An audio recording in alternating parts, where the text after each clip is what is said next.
জিয়াউর রহমানের হাতে গড়া দল বিএনপিকে জনগণের দরজায় পৌঁছে দিয়েছিলেন বেগম খালেদা জিয়া। এরশাদ বিরোধী আন্দোলনের পুরোটা সময় রাজপথে সক্রিয় ছিলেন তিনি। এবং আমরা যেটা জানি যে 1991 সালে বিএনপি যে নাটকীয় জয়লাভ করে তার পেছনে এটার একটা বড় অবদান ছিল। 2001 সালের নির্বাচনের আগেও বাংলাদেশের রাজনীতিতে একটা বড় ঘটনা ঘটে, যেটা দেখা যায় তারেক রহমান বিএনপিকে তৃণমূল পর্যায়ে পৌঁছে দেন এবং বিএনপির বিভিন্ন ইউনিয়ন পরিষদ লেভেলের সম্মেলনেও তারেক রহমানকে বক্তব্য দিতে দেখা যায়। এটা বাংলাদেশের রাজনীতিতে একটা বিরল ঘটনা ছিল, যেটা 2001 সালে বিএনপির জয়লাভের পেছনে একটা বড় অবদান রাখে। পরবর্তীতে তারেক রহমানকে নিয়ে অনেক সমালোচনা হয়েছে, তার পক্ষে বিপক্ষে নানা রকম মতামত এসেছে।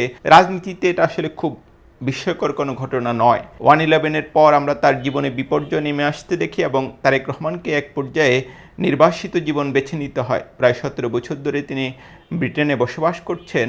5ই আগস্ট ছাত্র জনতার আন্দোলনের মুখে শেখ হাসিনা যখন পালিয়ে যান, তখন যে প্রশ্নটা সবচেয়ে বেশি উচ্চারিত হয় যে তারেক রহমান কবে আসছেন। 6, 7 বা 8ই আগস্ট তিনি দেশে ফিরবেন কিনা, এটা নিয়ে বাংলাদেশে প্রচুর আলোচনা ছিল। কিন্তু আমরা যেটা দেখি যে তারেক রহমান পরিস্থিতি পর্যবেক্ষণ করেন। তখন বাংলাদেশ খুবই অস্থির একটা সময় কাটিয়েছে এবং এরই মধ্যে আরও 9-10 মাস সময় চলে গেছে। এই সময়ের মধ্যে রাজনীতিতে বেশ কিছু পরিবর্তন এসেছে, কিন্তু তারপরেও যেটা বলা যায় যে সব কিছু যে একদম ঠিক হয়ে গেছে সেটা নিশ্চিত করে বলা যায় না। এই সময়ের মধ্যে তারেক রহমান কেন আসেননি সেটা নিয়ে নানা রকম আলোচনা আছে। তার মামলাগুলি এরই মধ্যে নিষ্পত্তি হয়ে গেছে, আদালতের মাধ্যমে তিনি অব্যাহতি পেয়েছেন। তার নিরাপত্তা নিয়ে এক ধরনের সংকট আছে, এরকম একটা আলোচনাও নানা সূত্রে শোনা যায়। যদিও আনুষ্ঠানিকভাবে বিএনপি কখনো এ নিয়ে কথা বলেছে কিনা আমি ঠিক নিশ্চিত নই, কিন্তু আমরা যেটা দেখি যে সম্প্রতি লন্ডনে বাংলাদেশের অন্তর্বর্তীকালীন সরকারের প্রধান উপদেষ্টা প্রফেসর মোহাম্মদ ইউনূসের সঙ্গে তারেক রহমানের একটি বৈঠক হয়। ওই বৈঠকে নির্বাচন প্রশ্নে তারা এক ধরনের সমঝোতায় পৌঁছান এবং যেটা আমরা ইতিমধ্যে জানি যে প্রায় 1 ঘন্টা 20 মিনিট দুই নেতা একান্তে আলোচনা করেন। তো এই যখন অবস্থা, তখন এই প্রশ্ন আবার আসছে যে তারেক রহমান কখন আসছেন, এবং বাংলাদেশের মিডিয়াতে নিয়ে নানা রকম সংবাদ প্রকাশিত হয়েছে। একটি বড় পত্রিকা এরই মধ্যে খবর দিয়েছে যে জুলাই মাসের শেষ সপ্তাহে তারেক রহমান দেশে ফিরতে পারেন। কেউ কেউ আবার আগস্টের কথাও বলছেন, কিন্তু যেটা বললাম যে খুবই শোনা যাচ্ছে যে তারেক রহমান সহসা দেশে ফিরছেন।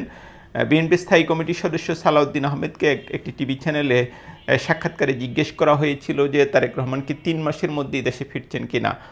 সালাউদ্দিন সাহেবের যেটা জবাব ছিল যে হয়তো আরও কম সময়ের মধ্যেই। তারেক রহমানের খুব ঘনিষ্ঠ একটি সূত্রকে আমি জিজ্ঞেস করেছিলাম যে তিনি রোববার যে তিনি তারেক রহমান কবে ফিরছেন। উনি সুনির্দিষ্টভাবে কিছু বলেননি, তবে ওনার কথায় যেটা আমি বুঝতে পেরেছি যে তফসিল ঘোষণা হওয়ার আগ পর্যন্ত তারেক রহমানের দেশে ফেরার সম্ভাবনা আসলে খুবই কম। খুব সম্ভবত তফসিল ঘোষণার পরপরই তিনি দেশে ফিরবেন। ওই সূত্র আমাকে বলছিল যে তারেক রহমান এখন দেশে ফেরার জন্য একটা বড় উপলক্ষ প্রয়োজন। 5ই আগস্টে একটা বড় উপলক্ষ ছিল, তিনি যদি এর পরপর আসতেন সেটা একটা বিষয় ছিল। আর এখন একটা বড় উপলক্ষ হতে পারে নির্বাচনের তফসিল ঘোষণা। যখন তফসিল ঘোষণা হবে এর 1-2 দিন পরই তারেক রহমান দেশে ফিরতে পারেন। দেখা গেল তখন নির্বাচন, তিনি যখন বিমানবন্দরে নামবেন সেখান থেকেই বিএনপির একটা বড় নির্বাচনী শোডাউন শুরু হয়ে যাবে। এটা খুবই ধারণা করা যায়। নিশ্চিতভাবে কয়েক লক্ষ মানুষ সেদিন বিমানবন্দরে হাজির থাকবেন তারেক রহমানকে অভ্যর্থনা জানানোর জন্য। যদি এর রাজনীতিতে নাটকীয় কিছু না ঘটে, তাদের প্রিয় নেতাকে বরণ করবেন এবং সেখান থেকেই আসলে বিএনপি এক ধরনের নির্বাচনী প্রচারণা শুরু করবে। তো আমার কাছে যেটা খবর যে তারেক রহমান জুলাই এর শেষ সপ্তাহে আসছেন বা আগস্টে আসছেন এরকম নিশ্চিত কোনো খবর নেই, কিন্তু এটা মোটামুটি নিশ্চিত করেই বলা যায় যে যখনই নির্বাচনের তফসিল ঘোষণা হবে তখনই তিনি দেশে ফিরবেন।